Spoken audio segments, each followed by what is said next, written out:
Welcome. You are listening to The Next Truth, where science and myth meet. A weekly podcast that explores mind-dazzling scientific research, theories, paradoxes, the connection between accepted and noetic science, and everything in between. I am your host, Maria Anna van Driel.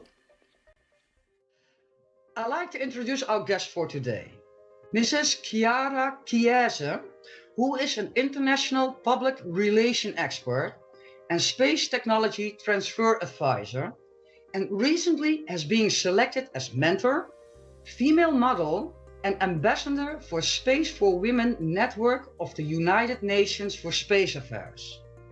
I think it was about 3 weeks ago that a friend of mine from the scientific community mailed me a highly interesting link, what directed me to Chiara's LinkedIn post. What read that she was one of the 27 women chosen between space professionals and space industry leaders from all over the world. She will engage in popular activities and, with personal stories, aim to inspire, mentoring girls and women to study STEM subjects and access space sectors. And if that is not impressive enough, she is also the president and co-founder of INTERSTELLARS, a fund on new technologies, sales advisor for Graphene-xt and PR and advisor for Wally Mobility, which is a taxi drone startup. Chiara is one of the 1,000 unstoppable women who are changing Italy through innovation, listed by Startup Italia, and aims her focus on inspiring girls and women to pursue STEM and space careers. Chiara, welcome to the show, and congratulations.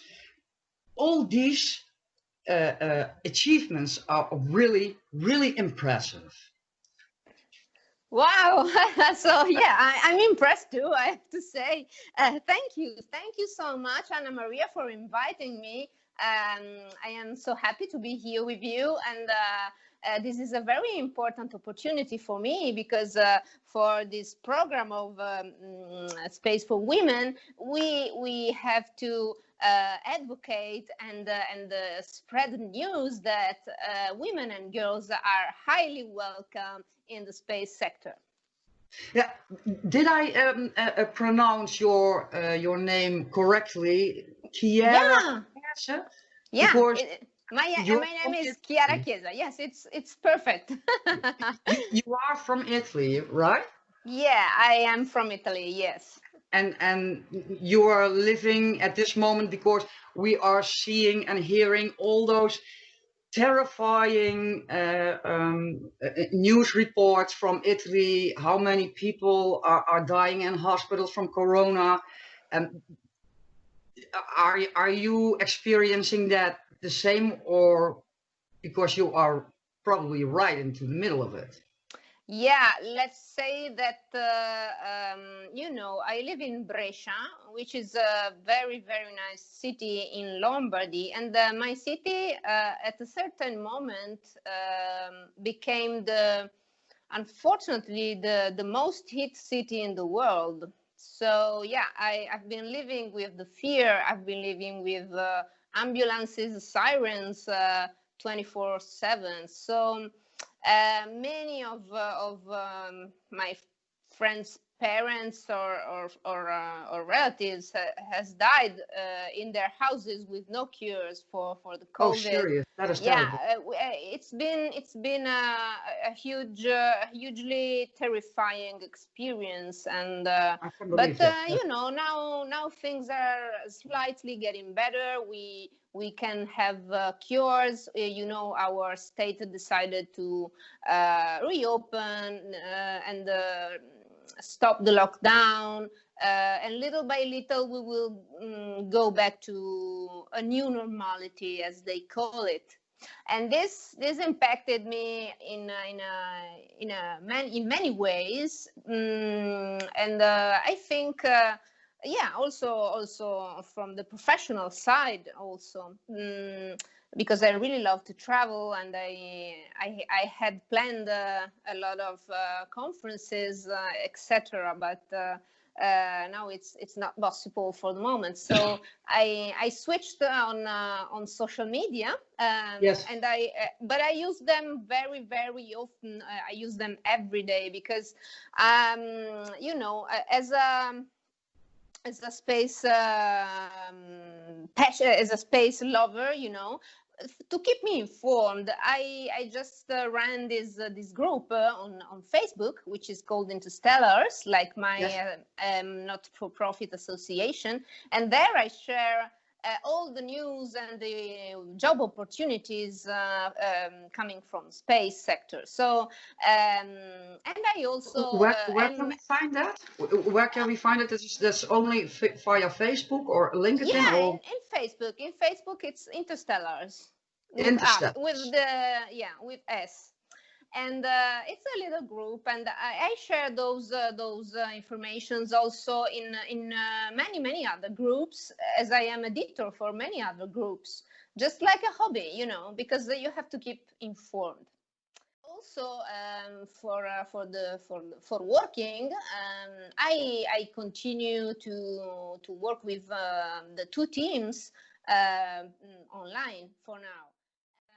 Or fortunately, seeing people at conferences or you know, when you work and you go and meet people for real, it's so different. They remember you. You know the person you're talking to, and otherwise you're just an email, you know. And the name on email maybe will go to the bin. It doesn't ring a bell anymore after a period Yeah, of time. that's true. So I think that it's hugely important to go back to see people face to face. And your career that, as I read in your article, which is had the headline, is having the headline, "The Space Catcher in the Rye," or Yeah, Rye. the space catcher in the rye. Yeah, I had so much fun. In that article, you sent that to me. It's stated that this work of yours is started with a single Facebook post. Yeah, yes, it's a How cool is that? yeah, it's a very interesting story. But this Facebook post was, you know, it was the second one I saw about space data and NASA. You know, and in fact, if you think about it, if I thought about it, and it all began with meeting new people face to face. Then I followed these people on their Facebook accounts, and the very first post I saw, it was about NASA data nodes in New York, and it was my friend Bruno Consalves, and he posted this, and he was also then. The second one was about him being a judge in a challenge, which was a NASA Space Up Challenge. And I said to myself, oh my God, it's so interesting. What are they doing in America? It seems so cool. I want to know a little more. And but it was in America. So I said to myself, okay, it's so far. And then I saw this post on on Facebook from the US consulate in Milan.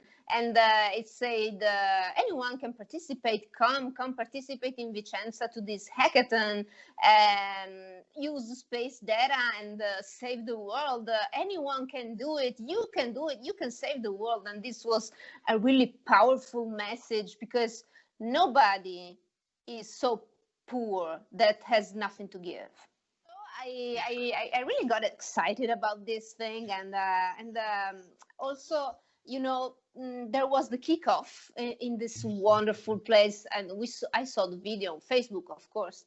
And in this video, you could see this huge theater with enormous NASA meatball logo and the space apps everywhere. And then there was a NASA representative of Europe, Timothy Tony, and he had this really inspiring speech, and he cited some words about, I don't remember who exactly was, but citing these words, saying that we all have resources to save our world, and this inspired me so much. I said I have to go there and do something. So yeah, I went there and I participated in with a couple of friends, and we made just a very interesting project about the introduction of hemp as a sustainable culture in sub-Saharan Africa,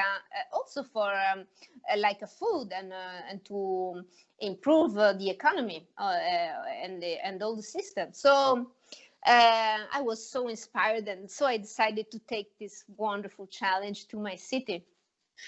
But besides getting inspired by what you read and what you saw on those videos, did you also had a role model in your youth, in while you were a teenager, for instance, that gave you a new view or a view on science, what has to do with NASA, for instance?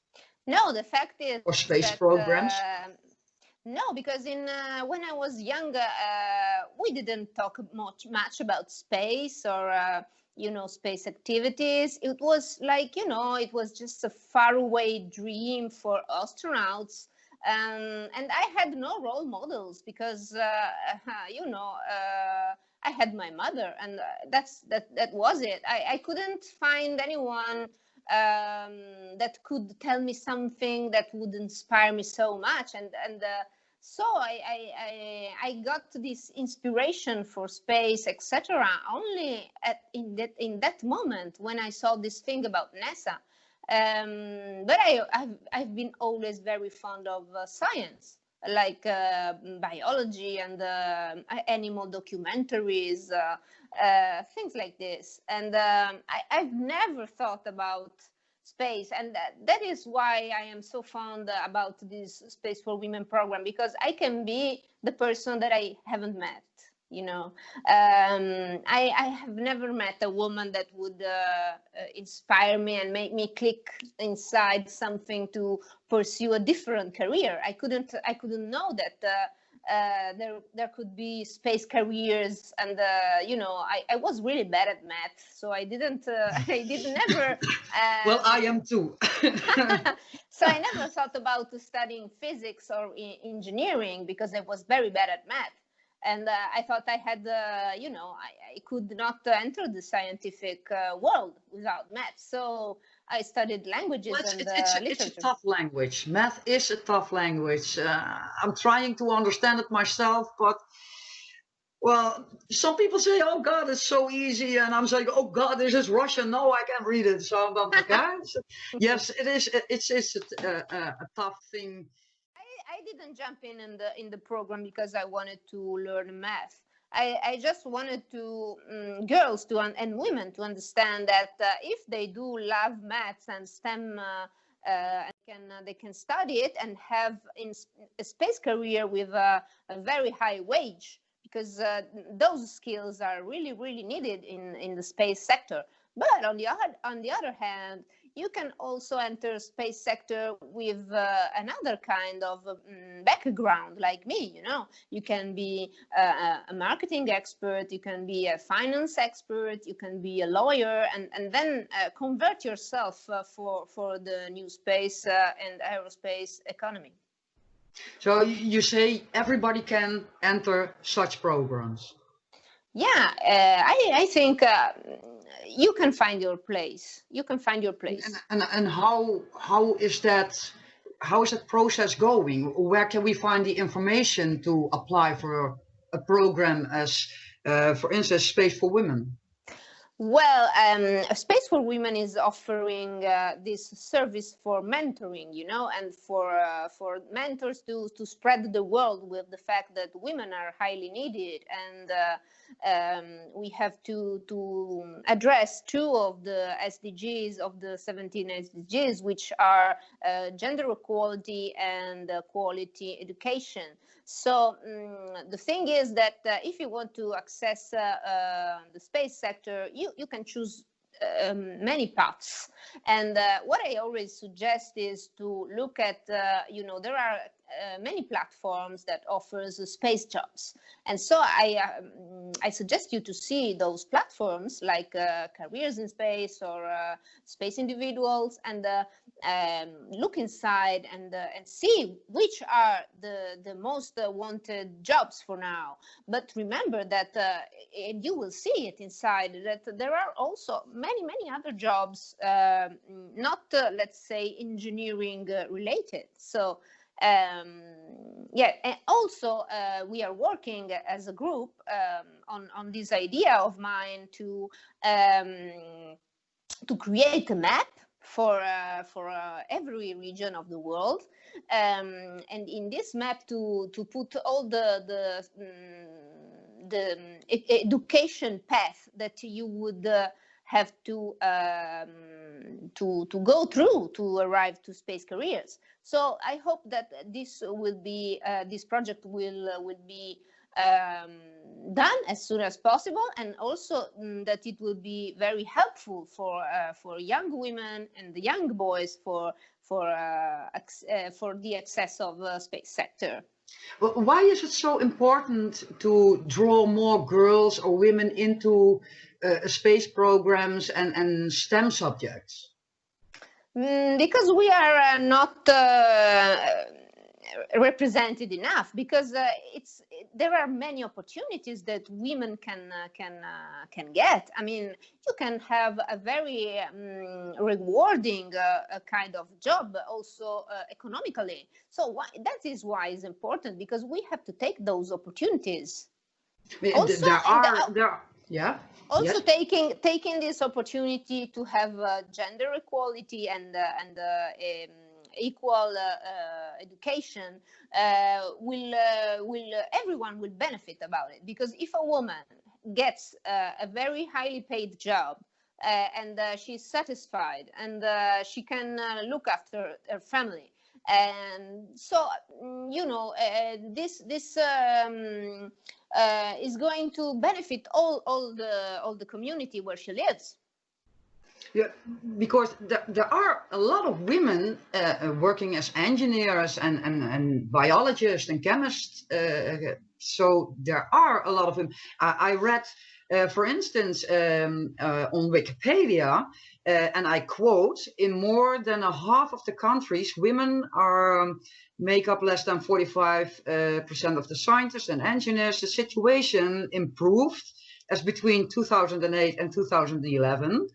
Then when we read a little bit further, that the female scientists, for instance, with engineers, grew an average of 11.1% per year, while the numbers of the men grew only 3.3% of the over the same period. Well, it seems, according to Wikipedia, that there are a lot of women. Yeah, unfortunately, we have other numbers. Maybe for 2011, this trend has been inverting. So much that men in STEM now are 19%, and women in STEM are 50%. So you would say, yeah, but these numbers are for gender discrimination. So only 19% men experienced the gender discrimination, and 50% experienced this. Unfortunately, as I told you, these numbers are going in another way, so that only and it's incredible. Can you believe it? In India, we have a growing number of women accessing STEM and related higher education. And unfortunately, in Europe, we have only 38%, and in America 30%. So now there is a declining of the representation for women along the typical academic career path. And not only, also only around 30% of the world's STEM researchers are female. And we have to let those numbers grow. There are also a personal reason why you are promoting these programs for women and girls to enter them. Yeah, the reason is that, as I told you before, when I was a girl, nobody ever came to me and said, "Hey, hello, would you believe that you can enter space sector and earn a lot of money and do something that you will love, and you don't have to be an astronaut to join the space sector?" I would that would have blown my mind, and I think I would have become, I don't know, I would have studied something more space related. So I decided. I have always thought that you had to be a rocket scientist or an astronaut going to multiply tests and have a big brain beyond to enter a space program of NASA. Yeah, in fact, there was a video. There was a video on MTV, and you could see those poor astronauts on this little round cage, like. And they were spinning backwards, and that really shocked me. And I said, I will never be an astronaut. I'm not gonna be an astronaut. And that you are in school, and that you are going, okay, I'm not smart enough, and I will never enter space, or at least, why should I apply for NASA? Because so. What you're saying is plain simple. Everybody can. I say everybody that wants it can. Everybody. Because anyways, if you want to enter this sector, you have to get prepared. So if you are a lawyer, for example, you have to study space law, or otherwise you can be the lawyer of a new space startups or company. So yeah. Where can we find the information to apply? Is there a website, or do you have to write a letter? Or to apply to Space4Women, do you mean if you want to be a mentee for a Space4Women mentor? A mentor or a member, or at least for this year selections. Mentor, yes. For this year, to be a mentor, selections are closed, but they will be reopened for next year. And to be selected, you have to be a space professional or a space industry leader. And so you will, if you will pass the selection, then you will be inside the network mentor. The network mentor. So otherwise, if you want to be a mentee, so to get help from Space4Women Network, you just have to write an email to Space4Women, and you can find the address in the websites. So if you write them, then they will put you in contact with the mentor you chose. And how do these programs being supported? I mean, by whom? Organizations or schools, or the government, for instance, or NASA themselves? How do they get supported? Where do they get their finance from, so that they can be reachable and open for everybody who wants to apply? Space4Women is promoted by mentors, which personally gets this commitment to go to schools or to release interviews, etc. So everyone does what he really likes and what he can about this this program.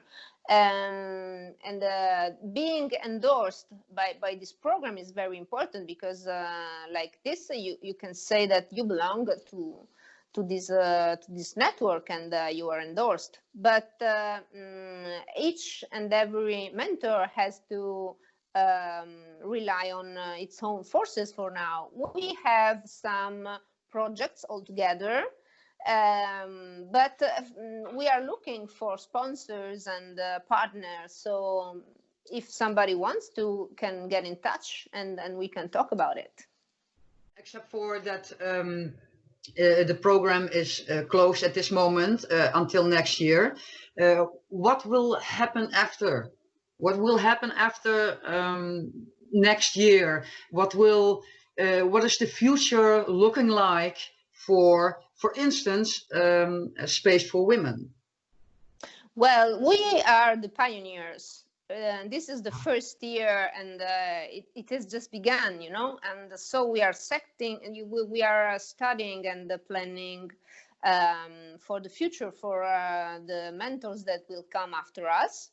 And for example, I decided to organize and set up this map I was talking about before, and so many other mentors had ideas that can be addressed and can be useful for next mentors to continue and also to give other opportunities to the public. So. You know, it's work in progress for now. But our goal is, of course, to build something that will be useful and will be, you know, will be lasting. We wanted to give a lasting legacy with this program to girls and boys that can really, you know, reach out and be helped and reach and enter the space sector and have a career inside it. You mentioned some minutes before that you entered hackathons. What is a hackathon? So a hackathon, you can tell by the word. So it's a hacking marathon. Oh. So hackathon, yeah. Okay. And so it's a marathon of ideas, of also coders, makers. You know, anyone can participate into this challenge. It's a huge challenge of 2 days. And for instance, SpaceX Challenge by NASA is a worldwide hackathon. So you can participate from each country and each city of the world, even virtually.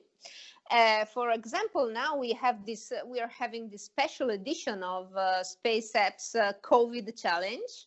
And you can already register. It's 100% virtual, and we will have 4 main teams, and those teams are all about how to, for example, restart after COVID, what you can do for your economy, what can space data do for, you know, to help to help people that are going through this COVID tragedy. So it's very important. Anyone can participate, and you can also get a team virtually.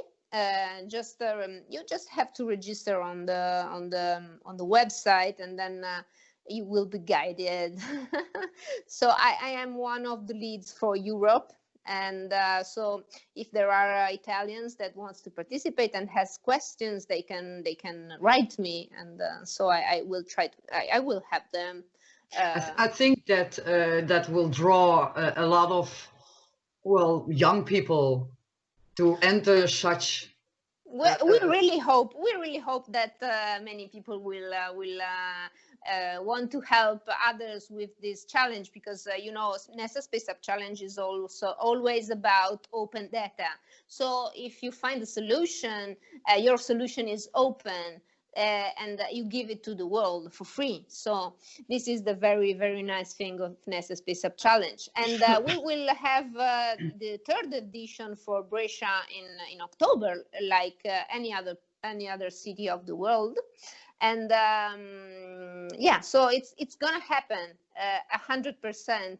if we will not be able to have it, live, with our location and the people inside of the location, we will have it virtual. So, but it's gonna happen anyway. And this has changed your life. Oh yes, Completely or just a little bit? completely. Yeah, because seeing that you can do so many things with space data, and you can also address SDGs problems. Space data, you can use them to create some Earth technology using space technology. So this is about space tech transfer. So and, you are really diving into the data of NASA? Yeah, Here, it's free for everyone to Okay. go and see those data and think about how you can use it for agriculture, for food, for I don't know, anything. You can use them for anything. So the step forward is to use those data to create a startup. So it's very important for the economy of a country to start from space technology and space data, and this is why I'm so fond about it. And but my job is a little different. I take those companies, non-space companies, and the space startups, and I connect them to the space world.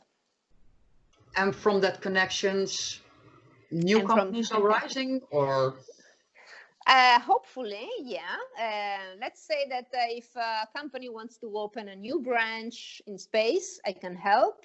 And also, if they have products that can be injected in the space sector, then we will do it together. I will study a strategy for companies to enter this sector, and also for startups, it's quite the same. And you say everybody can apply or enter a hackathon. Is it also similar for STEM subjects or for STEM programs, that also the little ones, so to speak, can enter these programs to study math or biology, and from any country ever? Yeah, well, why not? Why not? If you love those subjects. Do you think that you are going to promote these programs also yourself at schools or universities, or? Yeah, I am already giving lectures and lessons in universities and in high schools to spread the word. That space can be for everyone if you want it, and yeah. Your life is completely focused on young people and space, right? Well, not only young people. I mean, because many companies women are not and young people. Yeah. Let's say that I am. I already started to do this because I see the enormous value of this thing, and all those wonderful opportunities that you can get if you enter this, if you know about it, because nobody knew about that. For example, in my city, nobody knew about this. Nobody knew about space data or NASA Space Challenge. So it's important to know things. That is unbelievable. That's. Yeah, I know, and when I went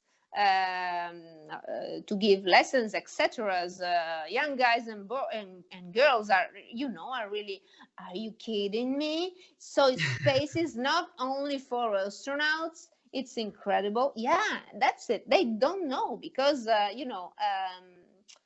there is no much information about this, and it's not enough. This is why we have to spread the word and let them know.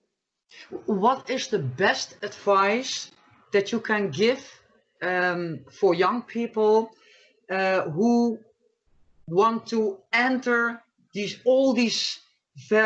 variation of space programs or space careers? What is the best advice that you can give these people? I would tell them if they love space, they have to try and go on trying. And have fun. Yeah, sure. This is the first Except thing. for working hard, have fun with it all. You know, it's incredible because with this job, I have so much fun. That hard work, yes, there is hard work, but there is a huge part of fun. To follow your passion. And if you follow your passion, also hard work will be less hard work. And if you follow it, you will have fun, and you will accomplish things nearly impossible that you maybe never ever thought about, because your passion will guide you. Yeah, this is the best advice I could give. Well, Chiara, that is a perfect ending for this week's show. I was happy to talk to you and learned a lot more about STEM subjects and space careers and how to apply to that. Maybe people can Google you or find you or connect you with you via LinkedIn or perhaps Facebook. And maybe have a little chat with you if there is any time, so that people are getting the same feeling of enthusiasm as you have, that is being spread so that people are going into space careers. I really hope so. Yeah, sure. They can contact me through the Space4Women website. Otherwise, you can find me on LinkedIn. And yeah, sure, I'm willing to answer all questions. And I really hope that, like you say, my enthusiasm will light other enthusiasm. Thank you all for tuning in this week on The Next Truth, where science and myth meet. Make sure to visit our website, www.nexttruth.com. That is nexttruth, all in one word.com. And let us know what you think about our podcast. While you're at it, if you found value in this show, we would appreciate a rating on our website in the section The Next Truth Podcasts. Or if you would simply tell a friend about the show, that would help us too. I am Maria Anna van Driel with The Next Truth. Be sure to tune in next week for our next episode.